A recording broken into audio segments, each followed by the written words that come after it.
చేరుకుడి వచ్చిన మీ అందరికీ యేసుక్రీస్తున్నాం పేరిట శుభాలు. దేవుడి యొక్క ప్రేమలో మరొక దినములో ఆయన యొక్క పాద సన్నిధిలోనికి రావడానికి ఆయన సహాయం చేసినందుకు ఆయనకి స్తుతులు స్తోత్రములు తెలియజేస్తాం. కొరింథీయులకు రాసినటువంటి పత్రిక, కొరింథీయులకు రాసినటువంటి పత్రిక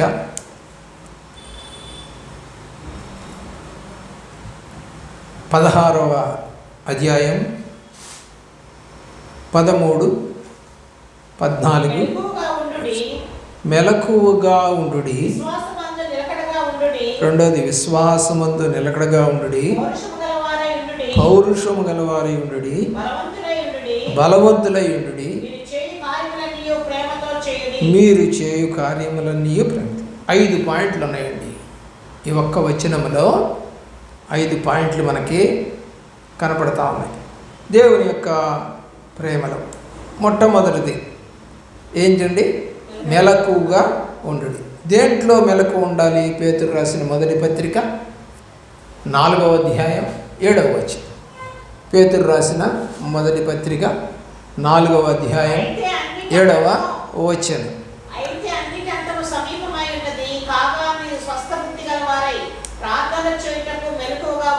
అది దేనికి మెలకువ? ప్రార్థన చేయటానికి. మరి ఏది మనకు మెలకువేది? నిద్రపోవటమే సరిపోతా ఉంది. మెలకువేది? అంగలార్పులై బైబిల్ చెప్తా ఉంది. లూకాసు వార్త 21వ అధ్యాయము 34వ వచనం నుండి 36వ వచనం దాకా. మీ హృదయంలో ఒకవేళ తిండి వలననో మత్తు వలననో ఐహిక విచారణ వలననో మందముగా ఉన్నందున ఆ దినము అకస్మాత్తుగా మీ మీదకి ఉరివచ్చినట్టు రాకుండా మీ విషయమై మీరు జాగ్రత్తగా ఉండుడి. ఆ దినము భూమి అందంతగా నివసించే వారందరి మీదకి అకస్మాత్తుగా వచ్చును.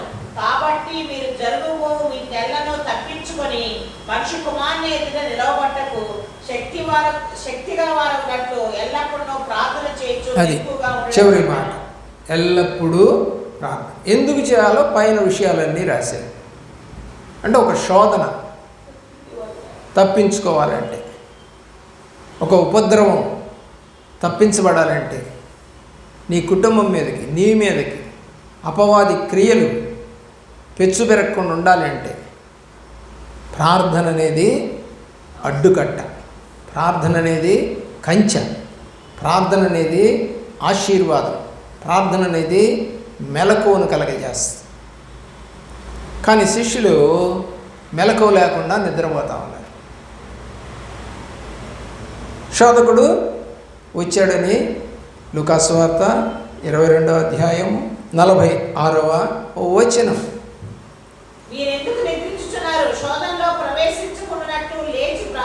అది నిద్రపోతే గనక శోధకుడు వస్తాడయ్యా, ప్రార్థన చేయండి, ఒక గడి అయినా నా కొరకు మేలుకొని ఉండలేదా? 1 గంట. అరే 1 గంట కూడా కూర్చోలేకపోతున్నావు ప్రార్థనలో. కూర్చున్న 5 నిమిషాలకే 10 నిమిషాలకే నిద్రలు, దిక్కులు చుట్టాలు, ఆ వస్తువు ఈ వస్తువులు కదిలించటాలు, బ్యాగ్ సర్దుకోవటాలు, ఫోన్ రావటాలు. అసలు ఎంత డిస్టర్బెన్స్ ఉంటుందో తెలుసా ఈ మధ్యకాలంలో సేవలో. కాబట్టి మేము చేసే పని మేము చేస్తాం, మీరు చేసే పని మీరు చేయండి అన్నట్టుంది. అంటే నీ వాక్యం నువ్వు చెప్పుకో, మా పనులు మేము చేసుకుంటాం, అయిపోయిందా చెప్పు ఆమెనంటాం అనే స్థితికి ఈ రోజున సంఘాలు వచ్చాయి. ఒకప్పుడు ఉన్నటువంటి భయము, బాధ్యత, మనస్సు, హృదయము ఈరోజు లేకుండా పోయింది. అపోస్తలుల కార్యగ్రంథము 2వ అధ్యాయము 9వ వచనం. ఐతుకు అనేటువంటి వాడు వాక్యం చెబుతూ ఉంటే పౌలు నిద్రపోతూ ఉన్నాడు. ఏం చేస్తూ ఉన్నాడు?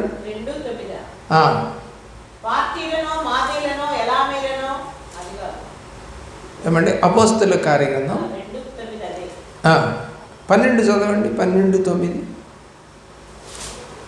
ఐతుకు అనేవాడు కనపడతా ఉన్నాడు.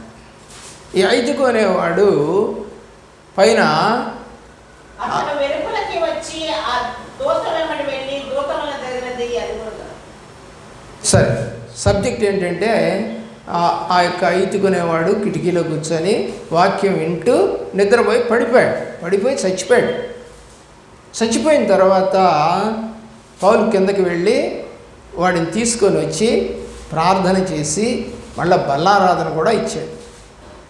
ఎందుకు పడిపోయాడు? వాక్యం చెబుతా ఉంటే నిద్రపోయాడు. అలా నిద్రపోవడం అనేది మంచి పద్ధతి కాదు. యోనా గ్రంథము 1వ అధ్యాయము 6వ వచనం. యోనా గ్రంథము 1వ అధ్యాయము 6వ వచనం. ఓడ నాయకుడు అతని ఎద్దకు వచ్చి, ఓయి నిద్రపోతా, నీకేమి వచ్చినది? లేచి నీ దేవుని ప్రార్థించుము. ఏం చేయమంటున్నాడు? ప్రార్థన చేయి. ఎందుకంటే రకరకాల మనుషులు ఉన్నారు అక్కడ, అనేక అన్య దేవతల మనుషులు కూడా ఉన్నారు అక్కడ. వీడినేమో దేవుడు పంపించాడు నీనెవే పట్టణానికి వెళ్ళమని. కానీ వీడు పోయి ఏం చేశాడు? హాయిగా తిని పండుకున్నాడు. వాడికి ఇష్టం లేదు, వాళ్ళు బాగుపడటం, నీనెవే పట్టణం అసలు బాగుపడటం వీడికి ఇష్టం లేదు. అందుకని వాడు వేరే మార్గంలోనికి వెళ్ళాడు. 2వ పాయింట్, విశ్వాసములో నిలకడగా ఉండాలి. మూలవాక్యంలో 2వ పాయింట్ రోమాపత్రిక నేను చెప్తానండి, టైం ఎక్కువ లేదు మనకి. 10వ అధ్యాయం 17వ వచనం. వినుట వలన విశ్వాసము కలుగును. లూకాసు వార్త 7వ అధ్యాయం 50వ వచనం. నీ విశ్వాసము నిన్ను రక్షించెను. కొలస్సీ పత్రిక 4వ అధ్యాయం 2వ వచనం. ప్రార్థనలో నిలకడగా ఉండండి. 1 పేతురు 5వ అధ్యాయం 8, 9 వచనాలు. విశ్వాసములో స్థిరులై ఉండుడి. స్థిరత్వం ఉండాలి విశ్వాసంలో. ఏమండి, ఒకప్పుడు రక్షణ పొందినప్పుడు మేము భలే విశ్వాసం ఉందండి అంటే, మరి ఆ విశ్వాసం ఏమైపోయింది? ఇప్పుడు తగ్గిపోయింది. పెరగాల తగ్గాల? సంవత్సరం పెరుగుతుంటే క్లాస్ పెరుగుద్దా తగ్గుద్దా? అలాగే మనం ఒక ఫ్యాక్టరీలోనో ఒక ఉద్యోగంలో చేరితే సంవత్సరం జీతం పెరుగుద్దా తగ్గుద్దా? మరి దేవుళ్ళలోకి వస్తే విశ్వాసంలో ఎందుకు పెరగట్లేదు? తగ్గిపోతుంది. ఎందుకని? లోకం పెరుగుతుంది, దేవుడు తగ్గిపోతామన్నాడు. 3వ పాయింట్, పౌరుషము గలవారై ఉండుడి. ఏముండాలంట? దేవుళ్ళో పౌరుషము కలిగి ఉండాలి, ధైర్యం కలిగి ఉండాలి. పౌరుషం అంటే ఏంటి? ధైర్యం. పౌరుషం లేకపోతే ధైర్యం అనేది ఉండదు. తెస్సలోనికి రాసిన 1వ పత్రిక 2వ అధ్యాయం 2వ వచనంలో ఈ మాట మీకు కనపడుతుంది. అలాగే పేతురు రాసిన 1వ పత్రిక 3వ అధ్యాయం 13, 14 వచనాల్లో భయపడక కలవరపడక దేవుళ్ళో నడవాలి. భయం ఉండకూడదు, కలవరం కూడా ఉండకూడదు. విశ్వసించువాడు కలవరపడడు. మరి విశ్వాసం అంటే కూడా కలవరం ఎందుకు? జరుగుద్దా జరగదా? చేస్తావు.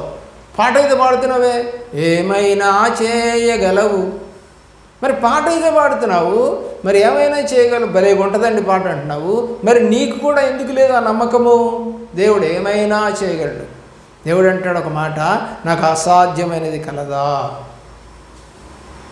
అందుకనే ఆయన మరి సముద్రమును చీల్చి 6 నెలలు నడిపించాడు. అసాధ్యం అది, ఎవడి వల్ల అవుతుంది అది? అలాగే 100 సంవత్సరాల అబ్రహాంకి పిల్లలు ఎలా పుడతారు? దేవుడు అసాధ్యమైన దాన్ని. అబ్రహాం మంచాడే, బాగానే ఉంది, బలంగానే. ఎందుకంటే తర్వాత కెతురాని చేసుకున్నాడు, పిల్లలను కన్నాడు. ఎవరికి లేదు పిల్లలు కనే యోగం? శారాకి లేదు. శారాకు వచ్చింది, ఒక్కడేగా బిడ్డను కనింది ఆమె, ఇంకెవరిని కనలా. అలాగే రాహేలుకి, రెబకాకి, ఎలిజబెత్కి ఏమంటే కన్యక గర్భవతి అవ్వటం, ఇవన్నీ అద్భుతాలు కావా? ఏమైనా చేయగలడు. దేవుడి యొక్క ప్రేమలో పౌరుషం కలిగి ఉండాలి. భయపడకూడదు, కలవరపడకూడదు. అలాగే బలవంతులై ఉండుడి. ప్రభు శక్తిని బట్టి బలవంతులై ఉండాలని ఎఫ్సి పత్రిక 6వ అధ్యాయం 10వ వచనం చెప్తుంది.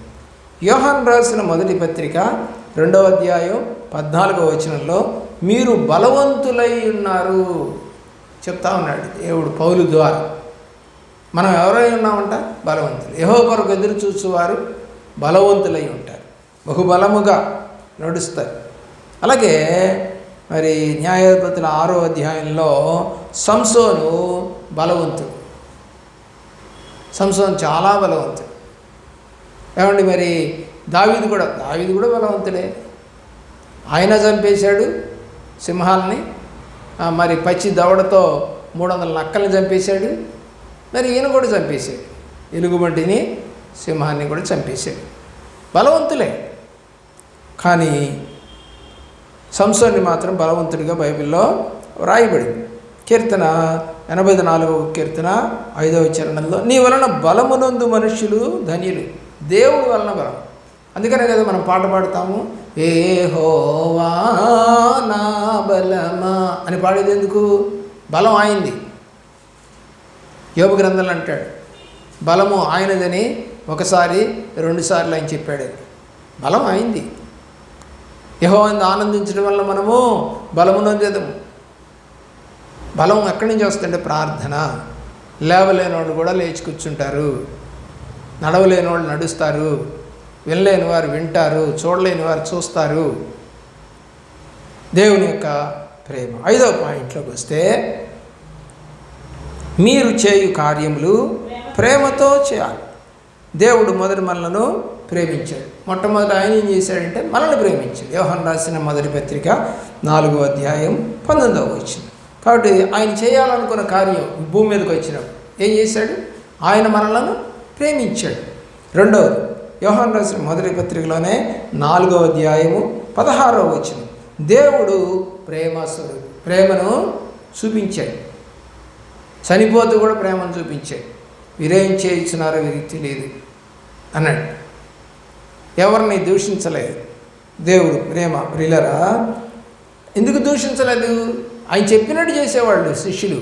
మనమే చేయట్లా. ఇప్పుడు చెప్పినట్టు చేస్తే దోషం ఎందుకు ఉంటుంది? అరుపులు ఎందుకు ఉంటాయి? ఇంకా వచ్చి ఏం చెప్తాము?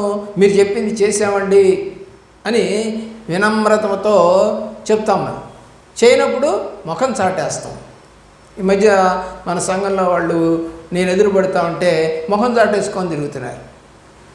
తప్పు చేసావు కాబట్టి ముఖం చాటేసావు, తప్పు చేయకపోతే వందనాలని చెబుతావుగా. ఎందుకు చెప్పలేకపోతున్నా? తప్పు చేసావు. తప్పు చేసినప్పుడు గద్దించకూడదా? నీ తప్పునేంటో నీకు బైబిల్ ప్రకారం చూపించకూడదా? ఇలా చేస్తే నువ్వు భ్రష్టత్వంలోకి వెళ్ళిపోతావని రోమాపత్రిక 2వ అధ్యాయంలో రాయబడలేదా?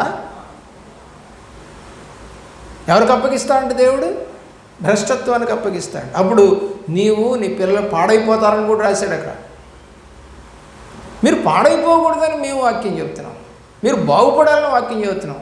మీ ఇష్టం వచ్చినట్టుగా యవన దశలో తిరిగి ఆ తర్వాత మా పిల్లలు పాడైపోయినా పర్వాలేదనుకొని పిల్లల్ని కంటావా? బైబిలు అలాగా మాట్లాడుతూ ఉంది. కాబట్టి మీరు చేయ కార్యములు ప్రేమతో చేయండి. కొరింథీయులకు రాసిన మొదటి పత్రిక 14వ అధ్యాయము 2వ వచనం, ప్రేమ కలిగి ఉండాలి. గద్దింపు ఉండాలి. గద్దింపులోనే ప్రేమ ఉండాలి. ఒక అతను పగటిపూట పిల్లలు తప్పు చేస్తే వాళ్ళని దండించి కొడతాడట. వాళ్ళు పడుకున్న తర్వాత రాత్రిపూట వెళ్ళి, నాన్న తప్పు చేసావని కొట్టా నాన్న, నువ్వంటే నాకు ప్రేమ లేక కాదు అని ప్రార్థన చేస్తాడట. ఎందుకంటే ఆ పిల్లలు కొంచెం వాళ్ళ నాన్నగారి ప్రార్థన వినేవాళ్ళు అంట రాత్రులు, కానీ లేచేవాళ్ళు కాదు. పెద్ద అయిన తర్వాత మా నాన్న ఇలా చేసేవాడని చెప్తున్నారు. మరి నీ పిల్లల గురించి ఏం ప్రార్థన ఉంది? వాళ్ళు చెప్పినట్టుగా తైతక్కలాడుతూ ఉన్నావా? తప్పు ఖండించడం లేదా? ఖండిస్తే వాళ్ళు ఏమైనా అనుకుంటారు, నొచ్చుకుంటారు, బొంగమూతి పెడతారు, అలుగుతారు, అన్నం తినరు, ఇంటికి రారని భయమా? ప్రార్థన చేయి. నువ్వు నమ్మకంగా ఉండు. నువ్వు నమ్మకంగా ఉండకుండా లోకం వైపు తిరిగిపోతే దేవుడు నీకు మేలు చేయడు. ఫిలిప్పీ పత్రిక 2వ అధ్యాయము 15వ వచనములో, సమస్త కార్యములను ప్రేమతో చేయండి. ఎలా చేయాలంటే సమస్త కార్యాలు ప్రేమతో. కాబట్టి దేవుడి యొక్క వాక్యం వింటున్న ప్రియ బిడ్డలారా, రోమాపత్రికలో ఈ మాటను చూసి మనము ముగించుకుందాం. ఎందుకంటే బైబిల్లో మెలకువ, విశ్వాసము, పౌరుషము, బలము, ప్రేమ ఇలాంటి మాటలన్నీ కూడా దేవుడు నీతో నాతో మాట్లాడుతూ ఉన్నాడు. రోమాపత్రికలోనికి వెళ్ళండి. దేవుని యొక్క ప్రేమలో చివరి మాటలు చూద్దామండి. చివరి మాటలు మనము చూద్దాం. వారు ఏమైపోయారో చెప్తున్నాడు 21వ వచనం నుండి. వీలైతే చదవండి. మరియు రోమాపత్రిక 1వ అధ్యాయము 21వ వచనం. మరియు వారు దేవుణ్ణి ఎరిగి ఆయనను దేవునిగా మహిమపరచలేదు, తమ వాదనయందు వ్యక్తులైరి. వారి అవివేక హృదయము అంధకారమాయెను. తాము జ్ఞానులమని చెప్పుకొంచు బుద్ధిహీనులైరి. వారు అక్షయులకు దేవుని మహిమను క్షయమగు మనుషుల యొక్కయు, పక్షుల యొక్కయు, చతుష్పాద జంతువుల యొక్కయు, పురుగుల యొక్కయు ప్రతిమా స్వరూపముగా వాటికి మొక్కుతున్నారు. అంటే అవి బొమ్మలుగా చేసుకొని అవి దేవుళ్ళని మొక్కుతున్నారు. ఈ హేతు చేత వారు తమ హృదయముల దురాశలను అనుసరించి తమ శరీరములను పరస్పరము అవమానపరచుకున్నట్లు దేవుడు వారిని అపవిత్రతకు అప్పగించెను. దేనికి అప్పగించాడంట? అపవిత్రతకు అప్పగించాడు. ఎందుకని? పైన చేస్తున్న చేష్టలను బట్టి. అట్టివారు దేవుడి సత్యమైన అసత్యములకు మార్చి సృష్టికర్తకు ప్రతిగా సృష్టమును పూజించి సేవించిరి. యుగముల వరకు ఆయన స్తోత్రార్హుడై ఉన్నాడు. ఆమేన్. అందువలన దేవుడు తుచ్చమైన అభిలాషలకు వారిని అప్పగించెను. వారి స్త్రీలు సైతము స్వాభావికమైన ధర్మమును విడిచి స్వాభావిక విరుద్ధమైన ధర్మమును అనుసరించిరి. అటువలే పురుషులు కూడా స్త్రీ యొక్క స్వాభావికమైన ధర్మమును విడిచి పురుషులతో పురుషులు అవాచ్యమైనది చేయుచు తమ తప్పిదమునకు తగిన ప్రతిఫలం పొందుచు ఒకరే అల్లా ఒకరు కామాతులైరి. మరియు వారు తమ మనస్సులో దేవునికి చోటియ నొల్లకపోయిరు గనుక చేయరాని కార్యములు చేయుటకు దేవుడు భ్రష్ట మనస్సును వారికి అప్పగించెను. అట్టివారు సమస్తమైన దుర్నీతి చేతను, దుష్టత్వము చేతను, లోభము చేతను, ఈర్ష్య చేతను నిండుకొని మత్సరము, నరహత్య, కలహము, కపటము, వైరమును వాటితో నిండిన వారై కొండగాండ్రును, అపవాదకులను, దేవద్వేషులను, హింసకులను, అహంకారులను, బెంకములాడువారును, చెడ్డవాటిని కల్పించువారును, తల్లిదండ్రులకు అవిధేయులను, అవివేకులను, మాట తప్పువారును, అనురాగరహితులను, నిర్దయులునైనైరి. ఇట్టి కార్యములు అభ్యసించువారు మరణమునకు తగినవారు అని దేవుడు న్యాయము నిలిచి వారు బాగుగా విధిని బాగుగా ఎరిగియుండియు వాటిని చేయుచున్నారు. ఇది మాత్రమే కాక వారిని అభ్యంతరం వచ్చిన వాటితో సంతోషముగా సమ్మతించుచున్నారు. చూడండి 2వ అధ్యాయంలో. కాబట్టి తీర్పు తీర్చు మనుషుడా, దేని విషయంలో ఎదురువానికి తీర్పు తీర్చుచున్నావో దాని విషయంలో నీవే నేరస్తుడవని తీర్పు తీర్చుకొంచున్నావు. ఏలైనా తీర్పు తీర్చు నీవును అట్టి కార్యములనే చేయుచున్నావు కావా? అట్టి కార్యములు చేయవారి మీద దేవుని తీర్పు సత్యమును అనుసరించినదే అని ఎరుగుదురు. అట్టి కార్యములు చేయి వారికి తీర్పు తీర్చుచు వాటినే చేయుచున్న మనుషుడా, నీవు దేవుని తీర్పు తప్పించుకుందామని అనుకుందువా? లేదా దేవుని అనుగ్రహము మారు మనసు పొందుటకు నిన్ను ప్రేరేపించుచున్నదని ఎరుగక ఆయన అనుగ్రహ ఐశ్వర్యమును, సహనమును, దీర్ఘశాంతమును తృణీకరించుదవా? చాలు. చాలా మాటలు రాశాడండి రోమీయులకి. ఈరోజు నువ్వు చెప్పుకుంటున్నటువంటి రోమా దేశం విగ్రహారాధిక దేశం. ఈ రోజుకి కూడా మన దేశంలోనే కాదు, ఏ దేశంలో అయినా వాళ్ళు పెట్టింది ఏంటంటే విగ్రహాన్ని పెట్టారు. దేనికి మొక్కుతున్నారంటే విగ్రహానికి. నిన్ననే అయిపోయింది మనకు దగ్గరలో ఉన్న విజయవాడలో. ఏంటండి? దేవుని యొక్క ప్రేమలో ప్రియులరా, ఆ యొక్క మాత అనే మాట బైబిల్లో ఎవరికి ఇవ్వలేదు, పూజ్యమని దేవుడు చెప్పలేదు. నేను తప్ప వేరొక దేవుడు ఉండకూడదు అని దేవుడు చెప్తే నువ్వు ఇంకొక దేవుణ్ణి, ఇంకో దేవతను పెట్టుకున్నావంటే అది పాపం కాదా? పూజ చేస్తున్నావంటే పాపం కాదా? అనుసరిస్తున్నావంటే పాపం కాదా? ప్రియులరా, దేవుని యొక్క ప్రేమను మర్చిపోయి ఆయన మాటలకు అవిధేయులుగా తిరుగుతూ ఆజ్ఞాతిక్రమంగా పాపం చేస్తూ నేను పాపం చేయలేదంటావా? అందుకని ఏం చెప్పాడండి మొదటి అధ్యాయంలో, భ్రష్టమైన మనసుకు వారిని అప్పగించేశాను. అయిపోయింది. ఇంక వాళ్ళు నా మాట వింటలేదు, అప్పగించేసి. కాబట్టి ఈ రోజున నువ్వు దేనికి అప్పగించబడ్డావు? 12వ అధ్యాయంలో కూడా కనపడుతుంది. మన అవయవములను ఆయనకి సజీవయాగముగా సమర్పించుకోవాలి. అలాంటి మనసు నీకు దేవుడు దయచేయునుగాక. మోకరించండి, ప్రార్థన.